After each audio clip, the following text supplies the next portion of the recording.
이 경과 조치가 뭐냐면 2013년 1월부터 2017년 12월까지 판사를 임용한 경우에는 3년 이상 이 42조 1항 각호의 직에 있던 사람 중에서, 여기서 말하는 42조 1항 각호라는 게 뭐냐면 법조인을 말하는 거예요. 변호사뿐만 아니라 판사, 검사, 기타 등등 법률 전문가를 말하는 겁니다. 이 사람 중에서 뽑는 거고, 그 다음에 2018년부터 2021년까지는 5년 이상 경력자 중에 판사로 임용하도록 되어 있습니다. 그 다음에 2022년부터 2025년 말까지는 7년 이상 이렇게 되어 있죠. 그러면 어떻게 됐어요? 2026년 1월 1일부터는 10년 이상 경력이 있어야만 판사로 임명될 수가 있겠죠. 그래서 여기서 말하는 42조 2항을 보시면, 자, 이거는 2011년 7월 18일 날 개정된 거에다가 다시 한번 개정돼가지고 2014년 1월 7일자로 개정됐어요. 그래서 지금 현재 2019년이니까 지금 현재는 5년이죠. 지금 현재 5년입니다. 이미 이 법조 일원화 제도가 시행이 되고 있어요. 42조 2항으로 가겠습니다. 42조 2항은 무슨 내용이냐면은, 대법원장과 대법관에 대해서는 20년 이상 경력자여야 되는데, 그 다음에 2항. 그래서 일반 판사, 일반적인 판사, 그러니까 대법원장과 대법관이 아닌 일반 판사는 10년 이상 근무했던, 10년 이상, 자, 법조인 자격이 있는 사람 중에 임명한다 이렇게 있죠.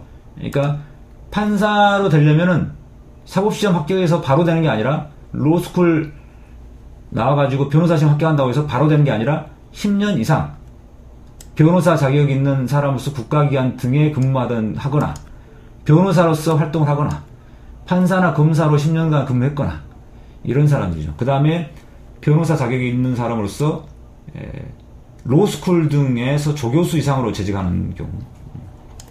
한마디로 이걸 말하면 그냥 법조인이라고 표현하시면 될 것 같습니다. 변호사 등 법조인.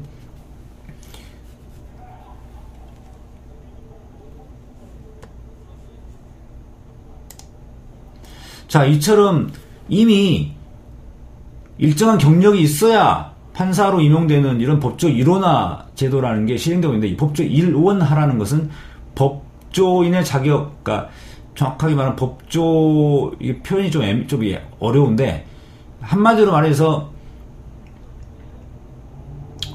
판사로 처음부터 근무한 사람과 변호사로 나간 사람과 이렇게 나눠져 한 게 아니라, 다 변호사로 일단 나갔다가 거기서 판사로 들어오는 거니까 이게 일원화된다, 한쪽으로 이제 통합된다, 뭐 이런 취지인데요.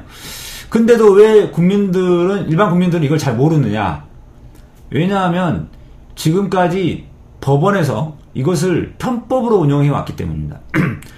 이 내용에 대해서는 지난번 강연 때 자세하게 말씀을 못 드렸는데 시간이 없어가지고, 지금까지 양승태 대법원장 체제 하에서 이 법조 일원화 제도를 아주 편법적으로 운영해 왔어요. 어떤 식으로 편법을 썼느냐? 자, 인터넷 화면을 잠깐 보겠습니다.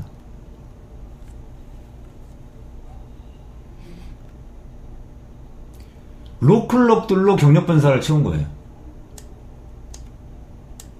왜 안 되지? 자, 여기서 말하는 로클럭이 뭐냐면은,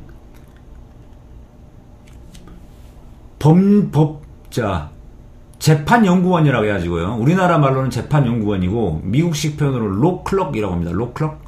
로클럭은, 판사들을 도와주는 재판연구원, 그러니까 재판보조원 같은 거죠. 재판연구원으로, 변호사 시험 합격한 사람들을 채용을 2년간 했었어요. 이게 법조 일원화 제도가 시행되자마자 이 로클럭 제도를 도입합니다.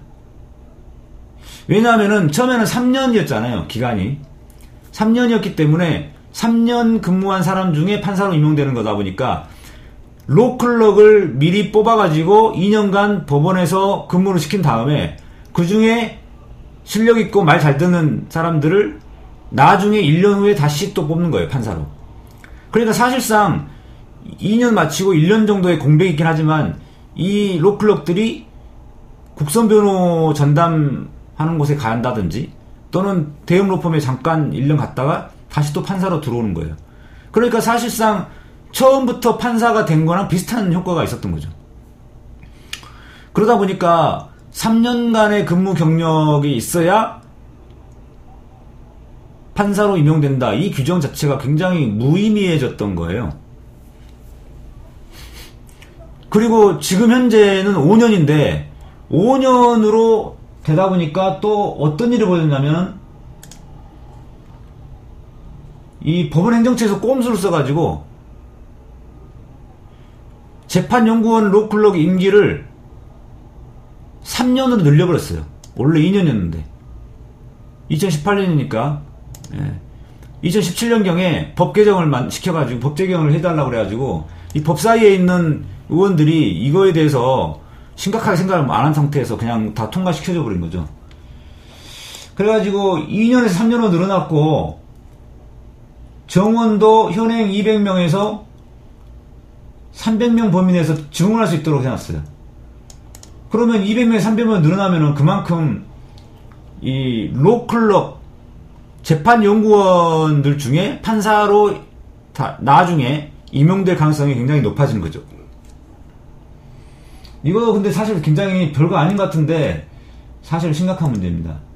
이렇게 되니까 어떤 문제가 생겼냐, 로클럭들로 경력판사를 채운다 이 말이에요. 그러니까 원래는 3년 또는 5년, 7년 이 기간을 거친 다음에 판사로 임용하는 그 법조 일원화 제도가 시행된 취지는 변호사 경력을 쌓은 다음에 거기에서 판사를 뽑아라 이런 취지였는데, 이렇게 로클럭을 통해서 법원에서 먼저 이 로클럭 2년 3년 동안 가르치고 또 이렇게 말 잘 듣는 사람 잘 골라가지고 다시 잠깐 변호사 경력 쌓은 다음에 3년 5년 만에 다시 또 판사로 임용해버리니까 사실상 기존에 판사로 처음부터 근무한 거랑 별 차이가 없어지는 거예요. 이게 바로 법관 순혈주의라는 건데요. 순혈주의, 순수한 혈통. 자, 그러니까 법원의 고위법관들이 그리고 법원 행정처의 양승태 쪽에서 어떤 생각을 했냐면은 판사로 처음부터 근무하는 이 순수한 혈통, 이런 사람들이 법원의 주류가 돼야 되는데 변호사 하다가 들어온 사람들이 법원의 주류가 되면은 이게 물이 흐려진다. 그 다음에 또 한 가지 뭐냐면 통제가 안 된다는 거였어요. 자, 이거 굉장히 중요한 부분인데요. 법관 순혈주의라는 말이 법조계 내에서 법원 내에서 공공연하게 쓰이고 있는 표현입니다. 법관 순혈주의. 무시무시한 표현이죠. 순수한 혈통. 이거 거의 나치 수준 아닙니까? 자, 여러분 나치가 그렇게 이야기한 거 아니에요. 순수한 혈통을 유지하려고 유대인들 다 막 그렇게 유대인들을 갖다가 막 처벌하고 또 뭐 독가스 생체 실험에 막 동원하고 막 이렇게 했잖아요. 이게 거의 나치 수준이에요. 법관 순혈주의라는 거는. 이렇게 하는 근본 목적이 뭐냐? 양승태가 판사들을 통제하기 위한 것이었습니다. 왜냐하면은 만약에 3년이나 5년 동안 순수하게 변호사만 하다가 들어오는 사람이 있으면 말이 잘 안 통할 거 아니에요. 말을 잘 안 들을 거 아니에요, 사람들은. 양승태 대법원장이나 법원장이 말을 잘 안 들을 것 같기 때문에 말을 잘 들을 만한 재판연구원들을 2년 동안 다 길러가지고 교육시켜가지고 그 중에서 괜찮은 애들만 뽑아서 다시 또 판사로 임용시키니까 이게 법관 통제에 굉장히 유리한 수단이 됐던 거죠. 그래서 법관 순혈주의라는 건 한마디로 말하면 법관 통제 수단입니다. 그 다음에 또 한 가지는 뭐냐면, 뭐가 문제냐면은, 이 로클럭들이, 로클럭 경력을 마친 다음에 대형 로펌으로 들어가는 경우가 많아요. 대형 로펌. 그러면 대형 로펌으로 간 다음에 이 대형 로펌에 있다가 다시 판사로 임용되면은 로펌 측에서는 이 로클럽들이 법관으로 임용될 것을 예상하고 좋은 조건으로 처음부터 모셔가는 거죠. 그러니까 이걸 보고 후관예우라고 하는데, 후관예우가 정확히 수 있다. 전관예우라는 것은 판사로 근무했던 사람이 변호사로 나갔을 때 그 변호사에게 예우를 해준다. 그런 게 전관예우인데, 후관예우는 나중에 관직에 오를 수 있는 사람을 미리 예우하는 거죠. 이게 바로 후관예우입니다. 그래서 이거는 굉장히 여러 가지 문제가 있어요. 이런 법관 순혈주의, 법관들에 대한 통제 수단, 그 다음에 후관예우 문제, 이런까지 겹쳐가지고 사실 굉장히 심각한 겁니다.